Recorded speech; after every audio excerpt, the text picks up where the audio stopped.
Hello, sports fans. Jim Coyle with Indiana Sports Beat Radio. Thank you for stopping by our YouTube channel. Make sure to hit the subscribe and notifications toggle so you never miss a thing. All of our content up here every day. Looking forward to it. Thank you, and we'll see you on the radio. Welcome to Indiana Sports Beat Radio, brought to you by the Hard Truth Distilling Company in Brown County, Indiana. So for the thousands in attendance and the millions watching around the world, it's time! 3 on the way. Oh! It went in! It went in! And Indiana wins the ball game! Know your role and shut your mouth, you jabroni! Float game for the win! Ayler's gone. Come on, touchdown, Indy! Woo! America! They got a football team now! It's pretty simple. I win. Google me. You know that I'm the cream of the crop! Now, from the Hard Truth Studios, here's Jim Coyle. Welcome back to the Hard Truth Distilling Company studios on this Monday. So glad to have you with us along for the ride as lots going on. It's tourney week, baby. In every fashion, the Indiana boys high school basketball tournament is going on. The Big Ten men's basketball tournament in Indianapolis this week as well. So, and then the NCAA tournament follows that. But lots to happen. We've already had conference tournaments going on, and talk about bid stealers, man. High Point, forget who they beat, but that is a worry. Not for Indiana at the moment, but, you know, teams like I just mentioned Ohio State, how they could still try to fight their way in. Well, you forget about those bid stealers as well. But if to the tournament were today, now this is Lenardi, so I don't always know that he has them in the right place, but not to say that he didn't. But he, as of today, he has them in the Midwest Regional, which is in Indianapolis, as is Purdue. Now, this is interesting. He has them in the Providence, at the Providence site, which kind of stinks because there is no easy way to get there, baby. But playing against St. Mary's, a team that Hoosier fans should be familiar with in NCAA tournament play, as that is who they matched up with. Was that Mike Woodson's first season when they made the play-in game, beating Wyoming and Dayton, and then had to head to Portland to take on the St. Mary's team and got wiped? But if they were able to get past number 6 St. Mary's, the reward for that, yeah, taking on, most likely, Rick Pitino and St. John's. Man. Yeah, that would not, I don't think that would be good for Indiana because they would just run Indiana to death. But we'll see. Right now, the conference breakdown is the SEC with 13 and the Big Ten with 10. But that includes Ohio State. And boy, I still think that they have a tough way to go, because if they lose their first round game, does that knock them out? Or bid stealers? Does it just take 2 bid stealers to knock them out? The Big 12 with 8, Big East down to just 5, Mountain West with 3. How about this? The vaunted ACC conference. 3 teams expected to make it into the Big Ten tournament. I mean, the NCAA tournament. 3. Think about that. The conference of North Carolina, of Duke, of Virginia, of all these teams, 3 teams out of the ACC. And I'm going to assume, is Clemson that third team? As I'm quickly perusing the actual bracket to see whom that and I'm just looking for Clemson to see if I see their name, and there it is, as a 4 seed, no less. So not bad. And I mentioned that because of their coach, Brad Brownell, because the coaching search getting a little someone I saw that someone earlier had put up that Jeff Goodman had posted that quietly Scott Drew and TJ Otzelberger were no longer I guess they maybe took their name out. I'm not sure. If that is the case,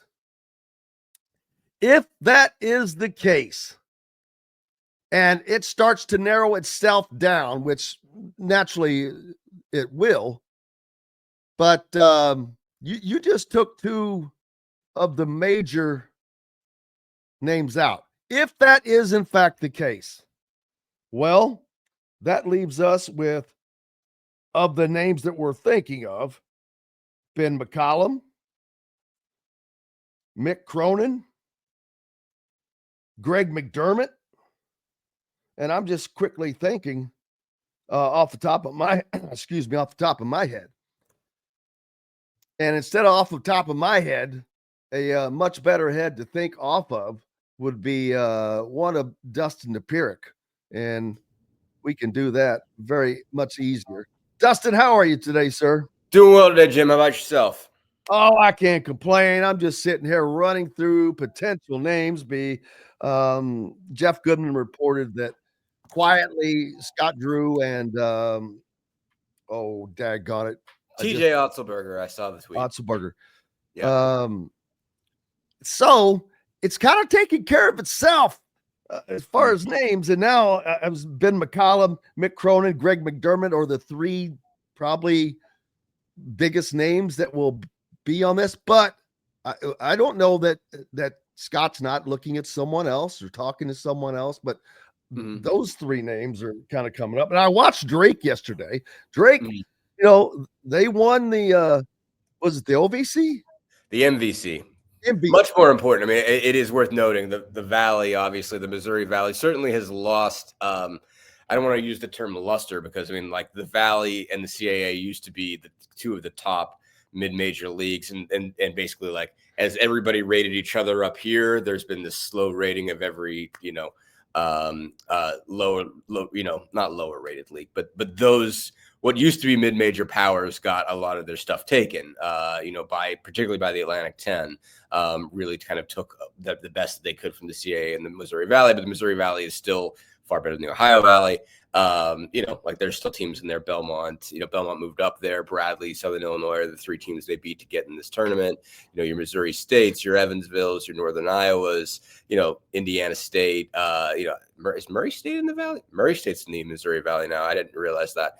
But a lot of, just traditionally pretty good mid-majors in there. And for them to put down as good of a record as they did, says a lot. I mean, I think Ben McCollum's overall record's pretty good. I mean, it's as good as you could look for from a mid-major coach, really. I mean, if he's only a year older than me. I look at it this way too, and I hate. I'm not trying to stretch for a comparison, but he moves up from the lower level Division 1 to Division 2, Division 1, and he brought four guys with him. Kind of reminds me of a coach recently named coach at Indiana in football that brought a bunch of guys with him from the lower depths, and it translated very, very well. His guys translated well. The guy who he has one of his players who was only second all whatever they played in last year was the MVP of the MVC this year. So that's, or the OVC. I don't know, whichever one. The MVC. It's the MVC. MVC. Important. WMVC. Little Howard Schneller or Howard Stern there. But it's very Signetti-esque because he was able to winning translates. I keep saying winning translates, and he brought up the guys, and these guys more than competed. Hell, one of them was the player of the year. So his name is definitely going to be there. I don't know. Scott has got a lot more information. Sure. And I'm not going to pretend that and people like to judge when they start seeing these coaches. Like right now, they put them under a microscope, and if they lost 2 or 3 games, you're like, oh well, this guy just lost 2 or 3 games. Well, you cannot put them under a microscope, man. Well, I mean, you do. It's just a question of of presuming one game is everything, and obviously, again, that's sort of how college basketball works. You don't have 7-game playoff series, and a lot of times the difference between whether you're an Elite 8 team or a Final Four team or losing the round of 1 team it's one game. That's it. But I mean, I think what you're looking for, there is something to be said for.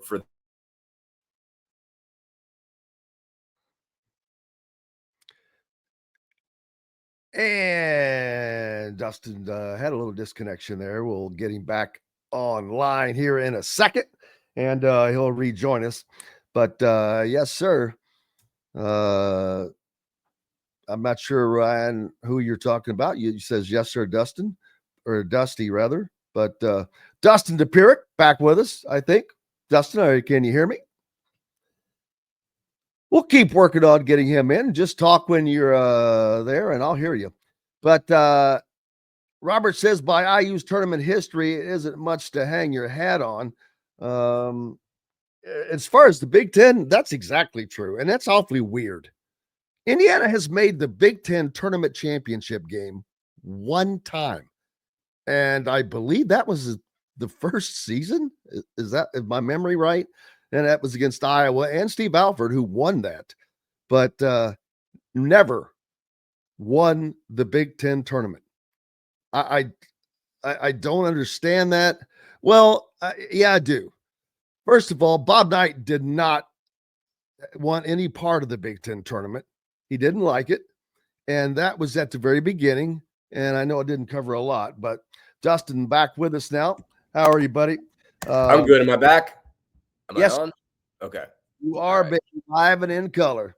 Good. Okay. Because I didn't even notice. I was just talking and you apparently didn't hear me. No, I mean, I think to go back to McCollum, I mean, I think, the interesting question is going to be, all right, well, he got Division II players to translate to the Missouri Valley. Can you get Missouri Valley players to translate to the Big Ten? But more to the point, are you going to be, basically asking Division II players to translate in the course of 2 years to the Big Ten? Because that's a different story when you're asking the same guys to make 2 leaps. Well, and I was wondering that not from the player standpoint, the coaching standpoint. Want the one difference that when I was thinking about comparing him in my mind to Curt Cignetti is Curt Cignetti had more experience at every level. At his and so I think that's huge because coaching experience is coaching experience, and I'm not saying he couldn't do it, but. Can he do it? But it sure seems to be. Basketball fundamentals is basketball fundamentals. You as you go up, you have to have better players. But if they're playing well, we look at Michigan State right now, and the conversation with Don Fisher a moment ago. Michigan State does not have a quote unquote star. No. They don't have this big name like they always have had, and they are leading. They are winning. They won the Big Ten. Regular season, which is a feat in and of itself. So it's going to be interesting to see with the names that are kind of quietly peeling away to see what's left. Mick Cronin, Greg McDermott, Brad Brownell. I don't know where they'll end up. I have no dog in the race. I mean, I don't want to say I don't care because it sounds kind of dismissive, but it's not that I don't have a dog in the fight is my point.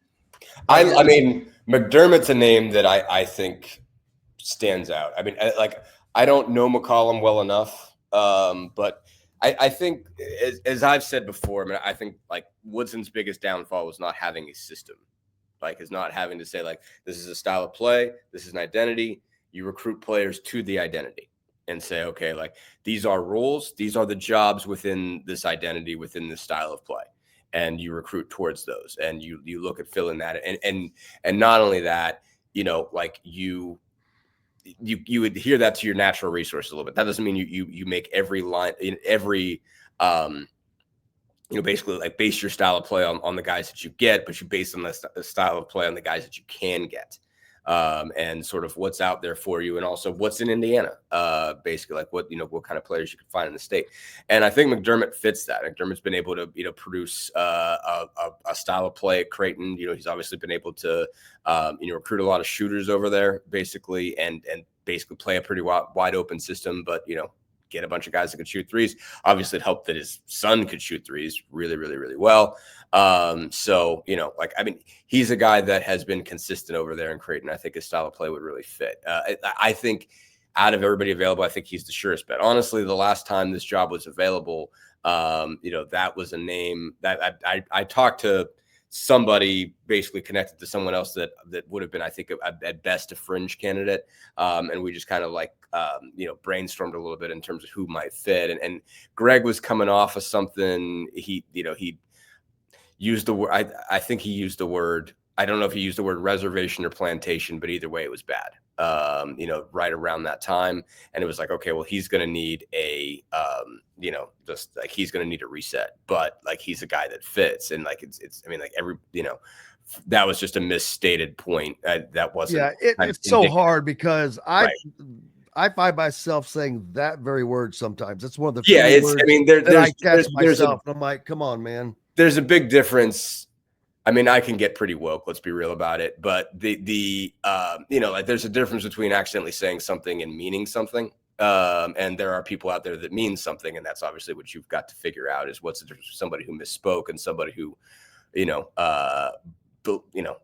views the world that way. And you don't want somebody who views the world that way. But if someone just accidentally uses a term of speech, that's a different ballgame. And I think Greg McDermott fit into the first category. And so, basically, I think he's in, obviously that we're in a place where I don't think anyone even remembers that, first off, but I mean, I think he would have been a not bad fit 4 years ago. And I think he would be a good fit now. Yeah, we'll certainly find out. I mean, it's going to be somebody. And here's another thing I've been saying for over a week, whoever it is, boy, there is going to be, and I'm not saying a large contingent, but there is going to be a contingent of whining and moaning about it that doesn't like this particular, because anytime you put up a coach's name, and I'll start with Mick Cronin, boy, you get the nose. No, Cronin. And then you'll see a bunch of no Pitino. I'm like going, Rick Pitino is not a candidate, but you would be lucky to have Rick Pitino, let me tell you. But anyway, it's like I stop with the nose, people. Just accept what you get because that is who it's going to be. They're not going to be okay with that. That's how this goes, though. I mean, like, I know that's just how it goes. I mean, everybody's got their ideas, and like, look, like, and the thing about it is what also happens is if you say no, if you're one of the people that's one of the no's, and the guy fails, then 4 or 5 years from now, they'll be like, see, I told all of you. Every time. That's part of how this goes. I mean, that's part of what sports discourse is saying, okay, well, I didn't, and I mean, too much of the point is determining, like, everyone wants to jump to conclusions quickly and determine whether they were right or wrong. And it takes 4 or 5 years in a lot of cases, especially when it comes to college basketball coaches, to determine who was right or wrong. But you find out. And then, I mean, you do get to say no. You do get to, if you're opposed to it, you get to, mouth off on here and say, look, I'm telling you, this guy's never going to make it. He doesn't understand this. He doesn't understand that. But, I mean, really more to the point is if you're Scott Dolson, you can't be, affected by that. You have to know that whoever you hire, somebody's not going to like. someone's going to tell you missed, that kind of thing. Even if you, even if you pull an absolute rabbit out of the hat, someone's going to say it's not good enough. And you got to trust what you're looking for. And again, at the end of the day, I mean, I think the biggest thing they need is just to say, okay, like, it's not just a person, it's a system. It's getting somebody and looking at it and saying, does this approach work? Is there a fully thought out approach, and does it work? Yeah, two things. Russell says, afraid of McCollum. He has never dealt with NIL. They will need to get somebody to help him on that. Well, first of all, coaches are not writing these checks, people. Coaches are not determining the value of these players. And with the revenue share coming, that is already going to be kind of predetermined. Different from NIL, I get it. But the coaches don't have a lot to do with NIL. They are not determining the value. But I think to Russell's point, I think to Russell's point is that he hasn't had to coach NIL paid players. And that, I think, is an important piece to it. It's just, again, like, obviously, again, at the NBA, it's a totally different story. And you're talking to your general manager, you're talking to your president of basketball ops about who you're paying, who you're not paying. And there's a plan in place. And it's looking at it and saying, okay, like, you do have to consider who you're investing in when you're deciding your lineup decisions. Because it's just like, all right, well, we've got $10 million a year invested in this guy. We got a draft pick invested in this guy. Like, we might lose him, that sort of thing. Like, you have to consider all these things. And it's like, okay, well, this is the guy we've built the future around. This is a guy we've only got under contract for $2 million for the rest of the year. And you make those choices. And sometimes you end up going with the guy that you're paying less. And it's different all depending on what your situation is. But if you're in NIL, you have to say, all right, well, we're paying this guy $100,000 a year or whatever, or $200,000 a year. We didn't pay him this much money to sit on the bench or come off the bench. And, or only play 10 minutes a game, like this guy's making this much money. A, we shouldn't waste that investment. B, he's going to be upset and we run the risk of, losing him next year. So those are things like, let's see, Kanan Carlisle or someone like that. Yeah, no, exactly. And you have to, I think and sometimes you do have to come to the point to say, all right, like, this is dead money. This is dead money. We spent this guy doesn't fit. He doesn't work. And you have to be able to know when that is. But it's part of all of it. And so, it is a tough thing to balance. And whether, I mean, again, you might end up playing your guys that you like, but you have to figure out how to do that. Or if you're in a situation where, all right, like, I have two guys that I think are equal, one of which I'm paying $70,000. I don't know. I mean, I'm undershooting the numbers. I'm sure $100,000 a year, and the other guy's making $200,000. And so it's like, okay, how do I balance that? Well, I think ultimately it's just there is something to be done with managing the egos, managing the personalities, managing the fact that, like, this is all new for these kids too. Like, they have to figure out what they're supposed to do with that, how they're supposed to view themselves, because they have to view themselves as an asset now. Like, I think if you look at someone like Tom Izzo, who is the dean of coaches, at least especially in the Big Ten, but in all of NCAA, he's doing that this year. Right. He doesn't have a superstar. He's dealing with NIL, but he has probably recruited players that he thinks are coachable. Right. That are talented yet coachable and are in his type of system. So that's what I see. If it was, say, Ben McCollum, I'd see him doing that, because I think that's the kind of team he's built at Drake right now. He brought those 4 players over that he knew were talented but coachable, and it worked. Same thing that Kurt Signetti did. He brought in all these guys that were coachable, that wanted to exceed at another level. So I think that if a talented, smart coach will do just that and find that way to work within the constraints of NIL and all of that stuff. Yeah. But you also have to bring in the talent. And it's you're right. It is a hell of a hard balance to find. But if you recruit the right player, the right type player, like, the Trent Sisleys of the world, and especially if there's a Trent Sisley who's even more talented than he is. Sure. Those are the guys you want. Yeah, no, it goes. I mean, another thing, it obviously goes a long way if you're Tom Izzo and you're established. I mean, everybody's going to everybody, AD, president, all the way on down is going to, if you're Tom Izzo, you've won enough that they're going to trust your approach, and if, especially if it doesn't work the first time. If you go through a year and it doesn't go right, you're still able to say, hey, look, I've won this many championships, I've won this many games, you can trust me. I mean, I think what would be difficult for Ben McCollum. I mean, this is obviously theoretical, and I'm not even looking at the recruiting rankings well enough to know, okay, who his target's going to be. I mean, you think about for instance, Archie Miller had to recruit Romeo Langford, period, end of story, and if he could get him, he had to take him. And so, he had to recruit him hard. What's that? Yeah. Spin that forward. Imagine Romeo Langford up for NIL. How much money would Romeo Langford have had to get? And it's just, and that number would have been considered infinite as far as Indiana was concerned. So I'm only guessing here, but if I were to guess on how Mike Woodson handled this situation, he went to the NIL people and said, hey, I got to have this guy.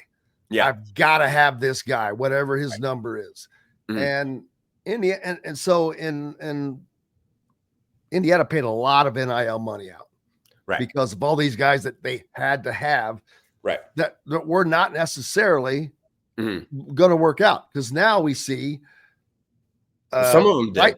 Bryson Tucker, but yeah, the ones that were already there mainly. No, Luke Goody helped, didn't he? No. Luke Goody, Luke Goody did. I don't know what Luke Goody got paid, but Luke Goody changed. I don't either, but I don't think he was I think he was more of a opportunity to come to Indiana than NIL grab. I'm sure he did not get money though. I'm sure he did, but he didn't get Umar Ballo money. No, I'm sure he didn't get Umar Ballo. And I guarantee you he didn't get Carlisle money. He didn't get Miles Rice money. Probably not. So, but my point is you put all these guys, and at the end, they don't all fit together. Right. That is the issue. Sure. And therefore now you're seeing the two guys that were brought in to be the starting guards are both on the bench being replaced by the two guys that have been here for 5 years, Anthony Leal and Trey Galloway, who would not start on any other top 25, top 30 team, top 40 team, maybe. I don't know. But it's not that they're not valuable to this team. Right. They are invaluable to this team. Don't get me wrong. Trey Galloway, maybe. I don't see Anthony starting on, a top team, but because he brings it intangibles. Anthony does. Sure. And Trey Galloway is he has a lot of tools in his bag. Sure. That you don't think. He's very sneaky with what he can do.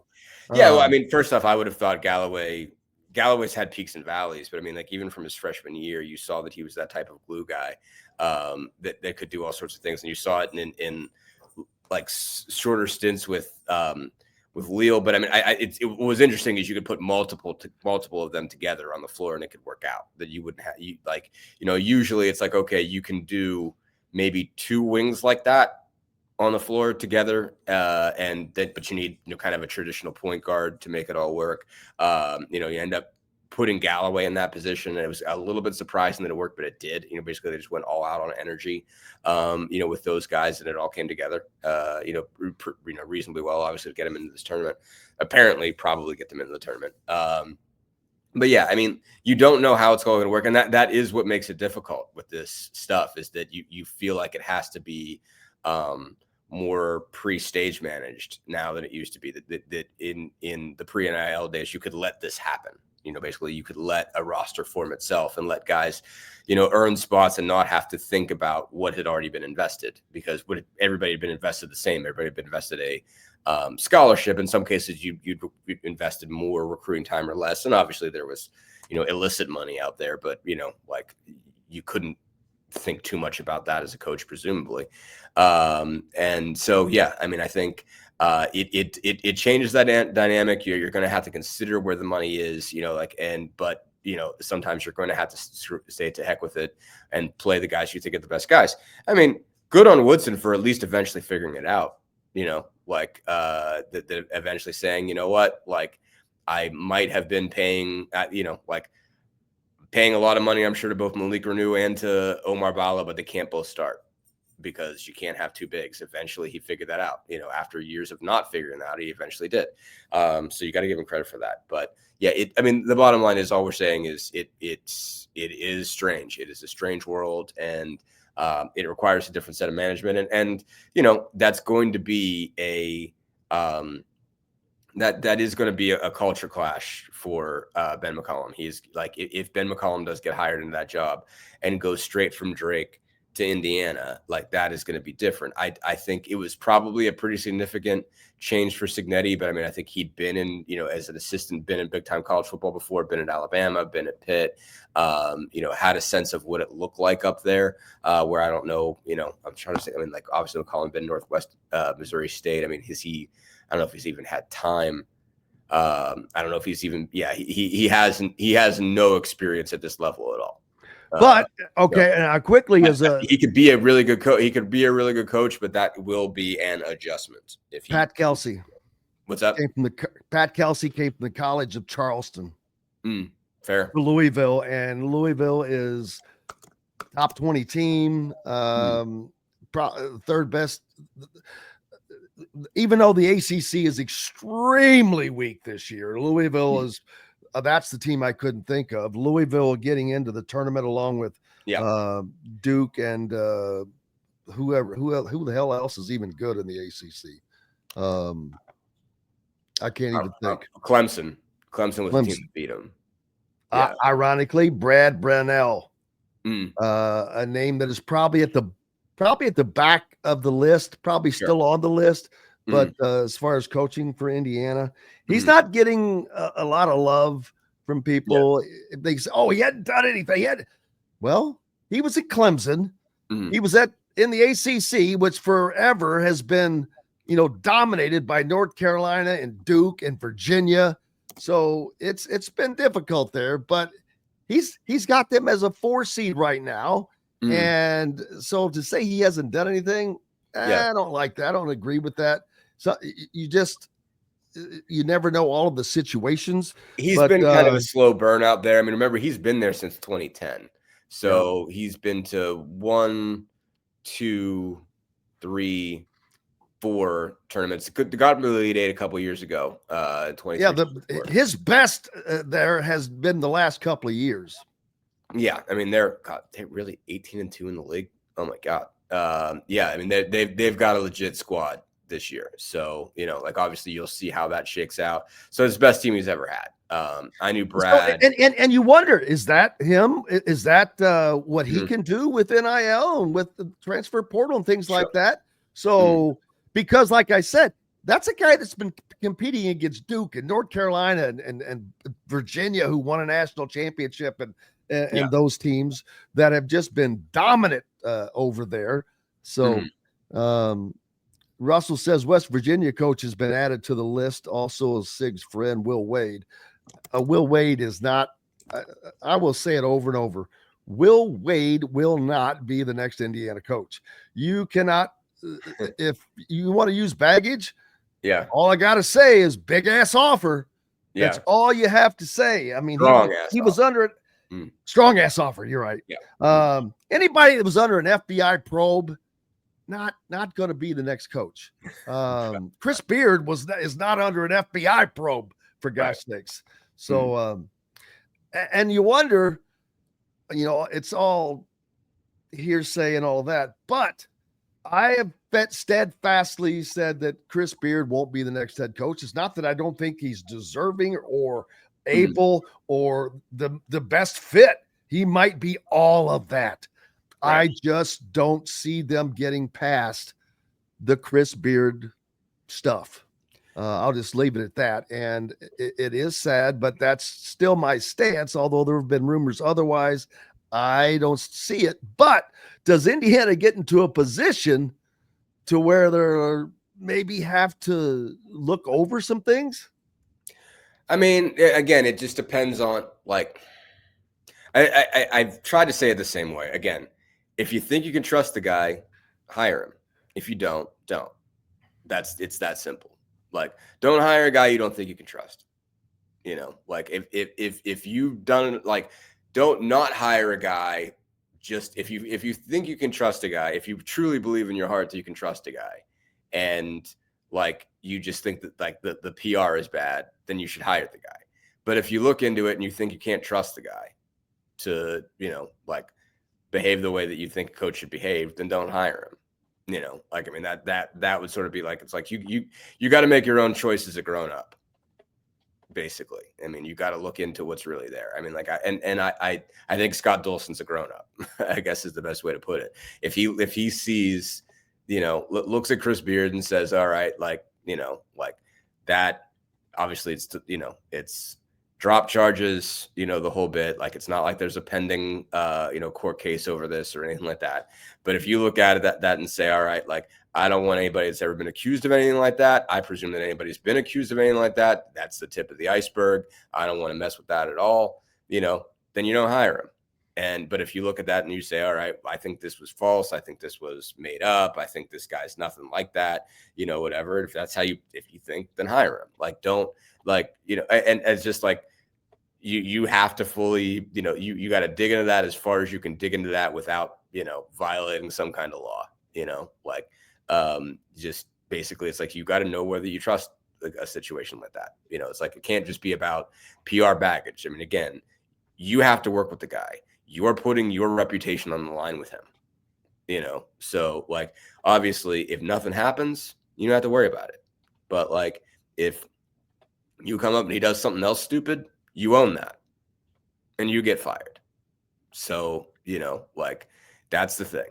That's what it comes down to. If you don't trust him, don't hire him. Yeah, because this hire is this will weigh heavily on Scott Dolson's tenure. Yeah, it's the biggest.